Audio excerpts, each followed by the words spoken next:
ஒரு தெருவின் பெயர் அந்த பகுதியில் வசிக்கும் மக்களை பாதிக்கும் என்றால் நம்ப முடிகிறதா? சென்னை ராயப்பேட்டை பகுதியில் இருக்கும் தெருவின் பெயர் கொலைகாரன்பேட்டை.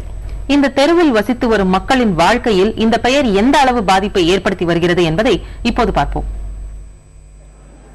இளைஞர்களுக்கு வேலை கிடைப்பதில் சிக்கல், புதிய நண்பர்கள் அமைவதில் முட்டுக்கட்டை, தனித்து நோக்கப்படும் நிலை, இப்படி தவிர்க்க முடியாத சங்கடங்களை கொலைகாரன்பேட்டை தெருவாசிகள் கடந்த 30 ஆண்டுகளாக எதிர்கொண்டு வருகிறார்கள்.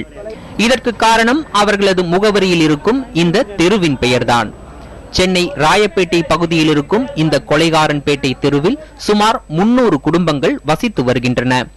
தெருவின் பெயர் இவர்களது வாழ்க்கையில் பல்வேறு தாக்கங்களை ஏற்படுத்தி வருவதாக இப்பகுதியினர் தெரிவிக்கிறார்கள்.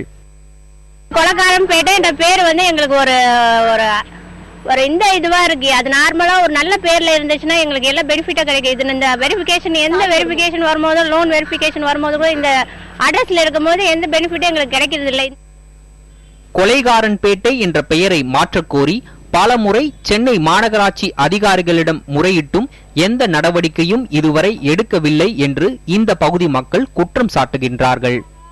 கொலைகாரன்பேட்டை எப்படின்னா இங்க நடிகைங்கெல்லாம் விளையாட வருவாங்க, கோல் சண்டை போடுவாங்க.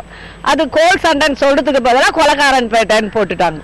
சுதந்திரம் வரும்போதெல்லாம் 5வது படிக்கிறேன். அப்பெல்லாம் கோலக்காரன் தெருவு தான் இருந்தது. இது இப்போ சமயத்தில் கொலைகாரன்பேட்டைன்னு மாற்றிட்டாங்க.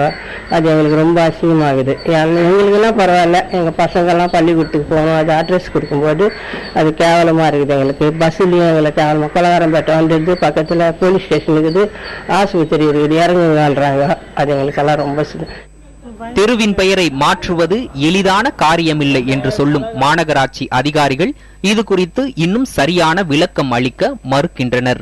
புதிய தலைமுறைக்காக ஒளிப்பதிவாளர் சிவா, செய்தியாளர்கள் சுப்பிரமணி மற்றும் மகாலிங்கத்துடன் ஹசீப்.